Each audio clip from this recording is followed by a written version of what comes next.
Bismillahirrahmanirrahim. Assalamualaikum warahmatullahi wabarakatuh.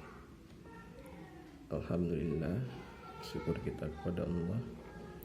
Bersalawat kita kepada Nabi besar Muhammad sallallahu alaihi wasallam dengan ucapan Allahumma shalli ala sayyidina Muhammad wa ala ali sayyidina Muhammad. Apa kabar Anda kita semua? Ustaz berharap kalian ada dalam keadaan baik, sehat walafiat, dan mampu mengikuti kembali pelajaran kita pada minggu ini. Pada minggu ini adalah materi kita yang kedua, masih membahas mengenai negara-negara ASEAN. Awalnya kita membahas sejarah berdirinya ASEAN dan latar belakang berdirinya ASEAN. Negara apa saja yang memprakarsai berdirinya negara ASEAN atau negara Asia Tenggara. Sekarang kita lanjutkan, kita akan bahas satu persatu negara tersebut ya. Kondisi negara-negara ASEAN. Kita lihat dulu ya. Ini kita tambah hurufnya ASEAN. Kita anggap ini papan tulis kita berupa kertas putih. Ya, sudah Ustadz bagi menjadi 3 bagian. Negara pertama yang akan kita bahas adalah Indonesia ya. Apa saja bagian yang dibahas bagi negara tercinta kita ini? Yang pertama, letak. Letak itu membahas tentang luas dan batas wilayahnya dengan negara ASEAN lainnya. Kemudian iklim atau suhu, kemudian keadaan alam Indonesia, ketiga penduduk, baik itu jumlah ataupun bagaimana persebaran penduduknya, kemudian ekonominya, perekonomian ya, dan yang terakhir adalah budaya. Kedua, kita bahas negara jiran kita atau negara tetangga kita yaitu Malaysia, masih membahas hal yang sama, letak, iklim, keadaan alam, penduduk, perekonomian, dan budayanya. Nah, kita langsung saja untuk membahas letak Indonesia. Ya, letak Indonesia.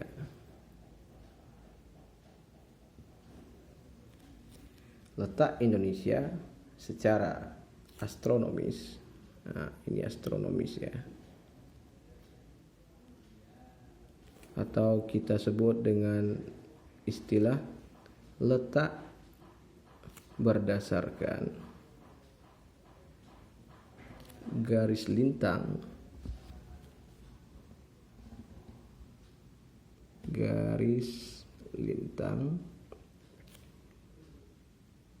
dan garis bujur. Nah, bisa dilihat semuanya.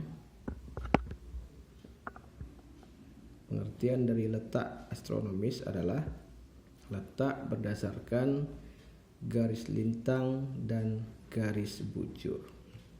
Kemudian berada di lintang berapakah Indonesia ini? Nah, kita lihat ya. Kita lihat sama-sama.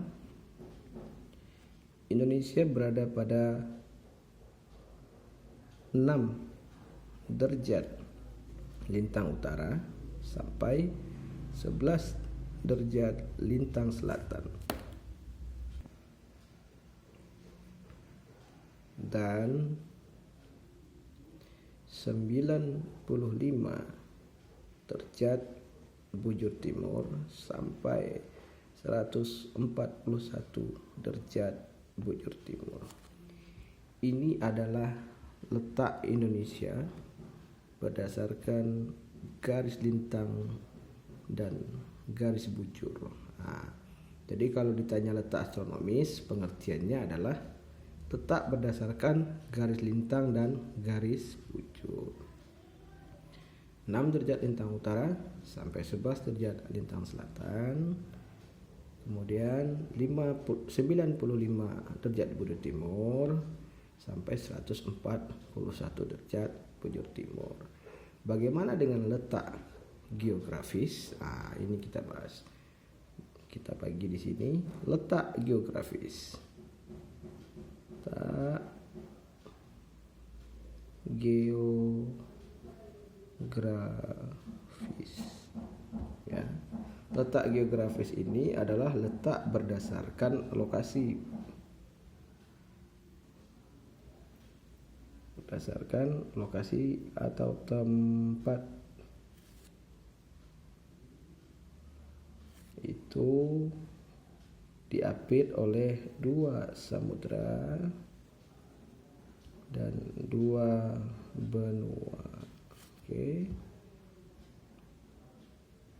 2 samudra dan 2 benua, itu letak Indonesia secara geografis. Berapa luas wilayahnya?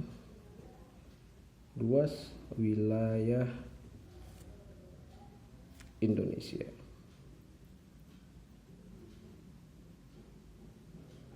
Luas wilayah Indonesia itu sangat luas. Kita lihat ya angkanya.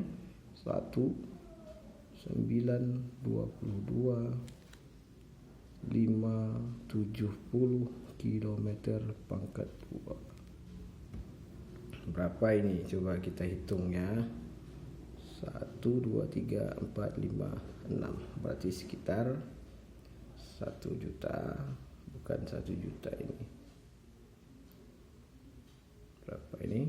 1, 2, 3, 4, 5, 6. Ya. 1.922.570 kilometer persegi. Berarti Indonesia ini sangat luas. Itu hanyalah luas daratan. Daratannya saja. Lautnya berapa? Ini luas lautnya. Kurang lebih, kita buat tanda tambah dan kurang di bawahnya, itu artinya kurang lebih ya. 3, ini angka 3. 3.257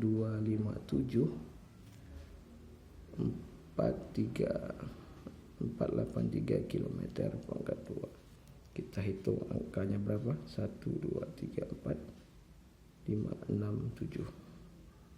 Sekitar 3.257.483 kilometer persegi. Berarti lebih luaslah laut Indonesia dibandingkan dengan daratannya. Batas wilayah sebelah utara, barat dan selatan kita bahas ya. Kita singkat dengan S. S artinya sebelah ya. Sebelah utara berbatasan dengan negara tetangga Malaysia, Singapura,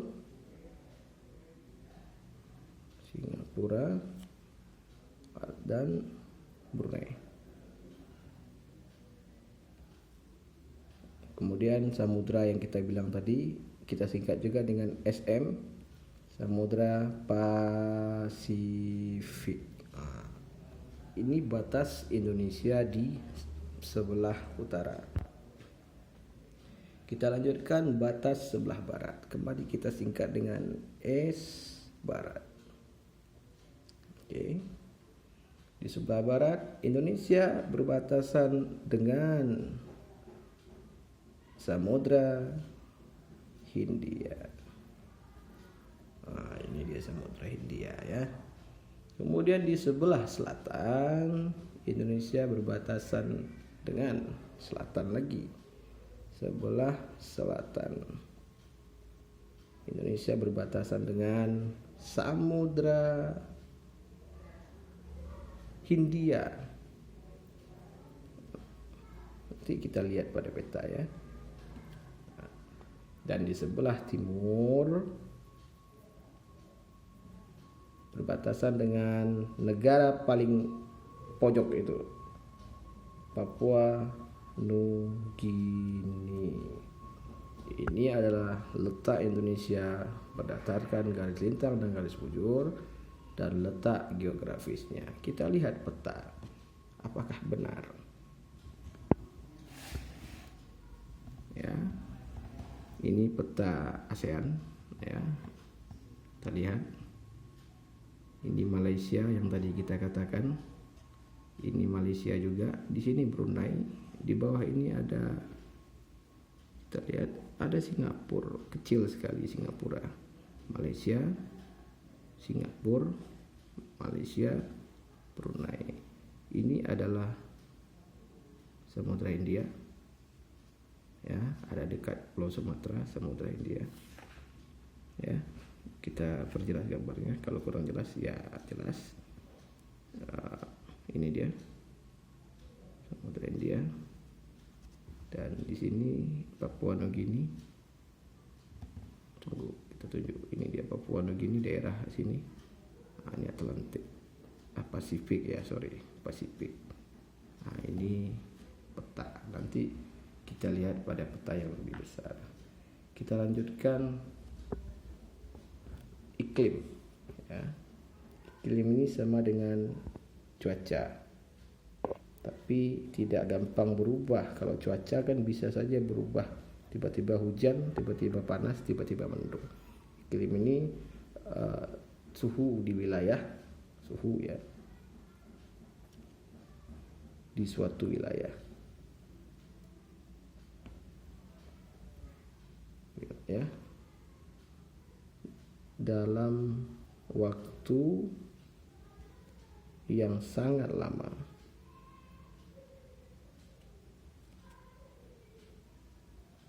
Jadi untuk mengubah iklim itu jarang bisa terjadi. Indonesia memiliki iklim tropis atau panas. Ya. Iklim tropis ini adalah pengaruh dari garis lintang dengan curah hujan yang sangat tinggi di Indonesia. Indonesia menerima penyinaran matahari itu sepanjang tahun. Jadi tidak pernah Indonesia ini nggak dapat sinar matahari sepanjang tahun, dan banyak penguapan sehingga kelembaban udaranya sangat tinggi. Di beberapa wilayah timur Indonesia seperti Nusa Tenggara, Sulawesi dan Maluku sering mengalami kekeringan. Ini kita kasih ya, daerah kering ya, daerah kekeringan di Indonesia itu ada Nusa Tenggara, ya, NT kita singkat, kemudian ada Sulawesi,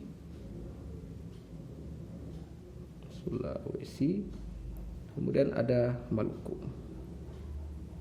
Maluku itu adalah wilayah yang sering mengalami kekeringan di Indonesia.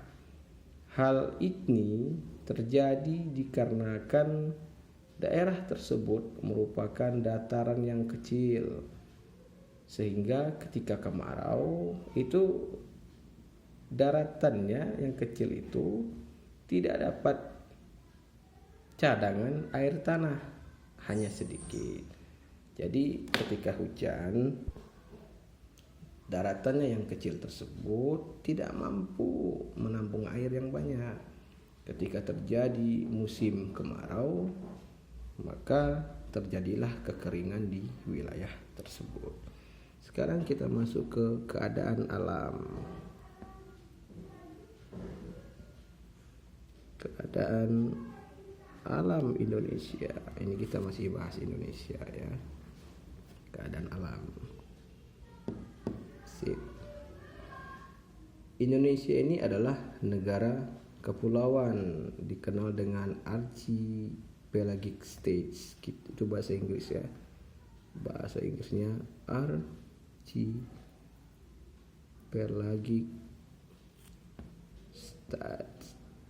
states ya. Ini artinya adalah kepulauan.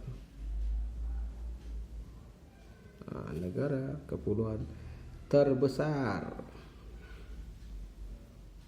di dunia ya, bukan di Indonesia saja, dan memiliki populasi ya, ini penduduknya cukup banyak. Penduduknya itu nomor 4 di dunia. Paling padat ya, bukan paling sedikit, paling padat. Indonesia ini terdiri dari 5 pulau besar. Nah, kita ingat pulau besar di Indonesia. Coba kita lihat peta lagi. Ya, ini adalah 5 pulau besar yang dimaksud. Pulau Sumatera, ini Pulau Sumatera. Kalimantan, ini Pulau Jawa. Ini Pulau Sulawesi. Dan ini Pulau Irian atau Papua. Nah, disinilah Maluku tadi yang sering kekurangan air katanya. Ini Sulawesi yang sering kekurangan air. Dan Nusa Tenggara di sini tidak terlalu tampak ya. Kita jelas ya, ada di sana Nusa Tenggara bagian barat dan bagian timur. Nanti kita lihat pada peta yang lebih besar ya. Ustaz hanya ingin menjelaskan dan tahu di mana Pulau Sumatera, Pulau Sulawesi dan Pulau Kalimantan, Jawa dan sebagainya. Itu adalah pulau besar yang dimiliki oleh Indonesia. Ya. Kemudian dia punya 30 pulau kecil. Ya. Bukan pulau tapi kepulauan. Kepulauan kecil. Hanya kepulauan ya. Kemudian jumlah keseluruhan pulau. Nah, ini jumlah seluruh pulau yang ada di Indonesia itu adalah 17.508 pulau ya. 6.000 diantaranya telah dihuni. Ini dihuni ya. 6.000 itu dihuni. Wilayah total panjang garis pantai Indonesia ini termasuk yang terpanjang di dunia. Nah, garis pantai kita itu mencapai garis pantai ya kurang lebih 99.093 km pangkat 2 atau persegi. Berarti berapa ini? 99.093 km pangkat 2. Ini kalau jalan kaki patah kaki kita ini. Luar biasa panjangnya garis pantai Indonesia ya. Jadi kalau kita bisa katakan bahwa Indonesia ini keadaan alamnya itu berupa kepulauan, terdiri dari pulau-pulau besar, pulau-pulau kepulauan kecil, ada pulau-pulau kecil yang sangat banyak yang sudah dihuni 6.000 pulau. Sisanya itu bisa dikatakan tidak berpenghuni atau hanya ada habitat hewan tertentu di sana. Dan kita lanjut ke penduduk Indonesia ya. Penduduk ini artinya orang yang mendiami suatu wilayah. Orang yang mendiami suatu wilayah. Nah, contoh kita ya, atau Ustadz ini mendiami wilayah Riau, yaitu kota Pekanbaru. Berarti Ustadz adalah penduduk kota Pekanbaru. Kalau Ananda tinggal di Siak, berarti adalah penduduk Kabupaten Siak atau kota Siak. Penduduk Indonesia termasuk nomor 4 terbesar di dunia. Sudah kita bahas tadi ya. Penduduk Indonesia ini banyak yang pendatang ya. Yang antaranya ada etnis Cina di Indonesia. Etnis ini suku ya. Suku ada pendatang yaitu Cina, India. Ini suku pendatang Arab. Ini adalah orang-orang yang menyebarkan agama. Nanti ada di pembahasan sejarah nanti ya. Masuknya agama Islam, Hindu, Buddha ke Indonesia, yang bawa ini ya orang-orang India, Arab, Cina, yang membawa agama ke Indonesia. Dan Indonesia ini 85,2% itu Islam. Ya. Adakah agama lain di Indonesia? Tentu saja ada. Ada Kristen 8,9% Kristen ya. Nah, kemudian ada Katolik. Nah, Katolik itu ada 3%, tidak sebanyak Kristen ya. Kemudian ada agama lain, Buddha itu 0,8 Buddha. Kemudian ada agama lain lagi yaitu Konghucu. Itu Konghucu itu 0,3 itu Konghucu. Berapa lagi nih ya? Ada nggak agama yang tinggal ini? Oh ada Hindu ya. Hindu cukup banyak yaitu 18, bukan 18, 1,8%. Jadi inilah jumlah persentase agama terbanyak di Indonesia. Penduduk Indonesia ini terdiri dari banyak suku bangsa dan keturunannya. Kita ini sudah bercampur baur. Suku-suku besar yang ada di Indonesia tentunya Anda sudah tahu ya. Ustaz akan beri contoh yaitu suku Minang. Suku Minang, ada Jawa, Batak, Melayu juga. Ini hanya sebagian contoh.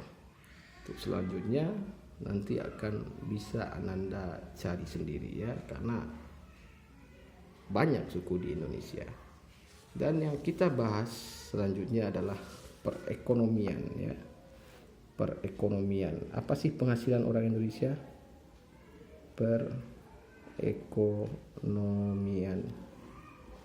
Dari mana sih orang Indonesia ini menghasilkan uang? Nah, itu yang dibahas sekarang. Perekonomian. Akan banyak kita kalau bertanya apa sih pekerjaan orang Indonesia. Yang pertama yang terkenal itu adalah pertanian ya, perkebunan. Ada yang punya kebun sawit, itu masuk ke dalam sektor perkebunan. Ada tambang, ada transportasi ini bus, naik pesawat, itu transportasi. Itu adalah sektor besar perekonomian Indonesia, sangat banyak ya. Sekian dulu materi kita pada hari ini. Assalamualaikum warahmatullahi wabarakatuh.